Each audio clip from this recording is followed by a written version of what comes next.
प्रथम तहलका न्यूज। फरीदाबाद के गांव दुधौला में सरेआम दबंगों की दबंगई देखने को मिली। आपको बता दें, गांव के सरपंच की वजह से एक परिवार दर दर की ठोकरें खाने को मजबूर हो गया। परिवार का सरपंच पर आरोप है कि उसने पहले तो पीड़ित परिवार की जमीन पर कब्जा कर लिया और बाद में जब पीड़ित परिवार कब्जा छुड़वाने गया तो सरपंच ने उनके साथ जमकर मारपीट की। इतना ही नहीं, सरपंच ने मारपीट के साथ पीड़ित पर गोली भी चला दी। पीड़ित परिवार की माने तो उन्होंने इस बात की शिकायत पुलिस में भी की, लेकिन पुलिस ने मामला दर्ज कर अभी तक कोई गिरफ्तारी नहीं की है। पीड़ित परिवार का कहना है कि आरोपी उन्हें लगातार धमकी दे रहे हैं, लेकिन उनकी कोई सुनने वाला नहीं है। वहीं पीड़ित की बेटी की माने तो उसका कहना है कि मनोहर सरकार बेटी बचाओ बेटी पढ़ाओ का नारा देती है लेकिन सरपंच सरेआम उनको मुख्यमंत्री की धमकी देकर धमका रहा है और पुलिस भी कोई कार्रवाई नहीं कर रही है। के लिए आए थे एसपी साहब के, हमने कल एप्लीकेशन भी लगाई। ज़मीन का मैटर है जी हमारा। सरपंच साहब है जो दबंग आदमी है, उन्हें हमारी ज़मीन पर ज़बरदस्ती कब्जा किया हुआ है। कई बार हमारे घर पे हमला भी कर चुका है। हमारे माता पिता जो है सदमे में हैं। पिताजी भी कई बार जो है कि लाठी डंडों से पीटा। हमारी कोई कार्रवाई नहीं हुई। अब और कहता है कि हमारा मुख्यमंत्री सीएम मनोहर लाल खट्टर है, तब तक वो है, तुम हमारा कुछ भी नहीं बिगाड़ सकते। और जो है कि हर प्रतिदिन धमकी देते रहते हैं। अब जो है कि जी हम अपनी ज़मीन पर गए, हमारे ज़मीन है जो है सब पे कब्जा किया हुआ है। अब भी गेहूं जो खड़े थे होली से पहले वो भी खोद करके हमारे गेहूं की एसपी साहब ने आश्वासन, हमारी गुहार लगी है, अभी आश्वासन हमें कोई नहीं मिला है और हमें रोज़ धमकी दी जा रही हैं। हम जो है घर पे रहने में भी मजबूर हैं। कई बार हमला करके हमारे घर का जो है दरवाजे भी तोड़ रखे हैं। मौके पे जाके देखो, हमारे दरवाजे भी रात में तोड़ देते हैं, दारू पी करके अटैक करते हैं।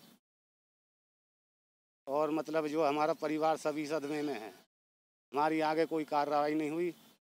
अभी ज़मीन पर गए थे, वहाँ पे हमसे झगड़ा किया और हम पे हमला किया, लाठी डंडा कुल्हाड़ी और गोली बरसाई।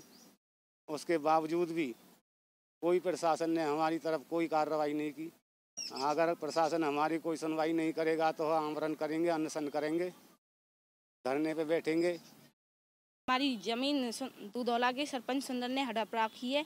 वो हमारी ज़मीन पर कब्जा नहीं करने दे रहा है। जब हम कब्जा करने के लिए गए थे तो वहाँ पे कुछ लोगों ने गोलियाँ और लाठियाँ बरसाई थी और हम उनके खिलाफ रिपोर्ट की तो उनके खिलाफ कोई कार्रवाई नहीं की गई, उन्हें गिरफ्तार नहीं किया गया।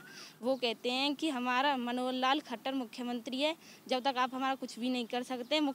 वैसे तो मुख्यमंत्री ये कहता है कि बेटी बचाओ बेटी पढ़ाओ का नारा लगाता है, हम भी उसी मुख्यमंत्री की बेटियां, फिर वो हमारे खिलाफ कुछ कार्रवाई क्यों नहीं कर रहा। वह हमारी मामला ये है कि हमारी ज़मीन है जो सरपंच सुंदर ने कब्जा रखी है, वह ज़बरदस्ती उस ज़मीन को हड़पना चाहता है। एसपी साहब से मिले हैं लेकिन उन्होंने कुछ भी कार्रवाई नहीं की है। हम ये मांग करना चाहते हैं कि हमारी ज़मीन हमें दी जाए। अगर प्रशासन कोई भी कार्रवाई नहीं करता है तो हम आमरण अनशन करेंगे।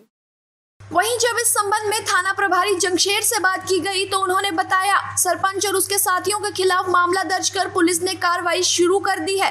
फिलहाल अभी सरपंच और उसके साथी फरार चल रहे हैं। पुलिस का कहना है कि जल्द ही दोषियों को गिरफ्तार कर लिया जाएगा।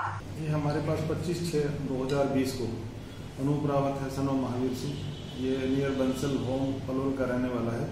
इसने प्रेम सिंह नाम के व्यक्ति से 3 कलाल 6 मरले जमीन जो सुंदर के पड़ोस में पड़ती है उसकी खरीदी हुई इसका, जिसका full and final payment agreement हुआ है। हमारे पास कंट्रोल 100 नंबर से एक वीटी प्राप्त हुई कि वहाँ पे झगड़ा हो रहा है और पुलिस गई। उनको 5 बजे तक का टाइम दिया है दोनों पक्षों के, आप दोनों अपने डॉक्यूमेंट लेके आप थाने आ जाओ। और जैसे ही पुलिस वहाँ से आई उसके बाद दोबारा कंट्रोल से वीटी कि वहाँ गोली चल गई, तो पुलिस गई मौके पे दोबारा, तो एक रेनॉल्ट गाड़ी थी उसमें गोली लगी हुई थी वहाँ पे। और इसमें सुंदर के साथ 3-4 आदमी और थे और 7-8 आदमी अन्य थे जो मौका से फरार हो गए। 148, 149, 323, 307, 25 टारमेट के तहत धाराओं के तहत मुकदमा दर्ज किया। अभी इसकी इन्वेस्टिगेशन जारी है, जैसे कोई उनके खिलाफ कोई सबूत है तो गिरफ्तार करें। प्रथम तहलका के लिए फरीदाबाद से सुनील चौधरी की रिपोर्ट।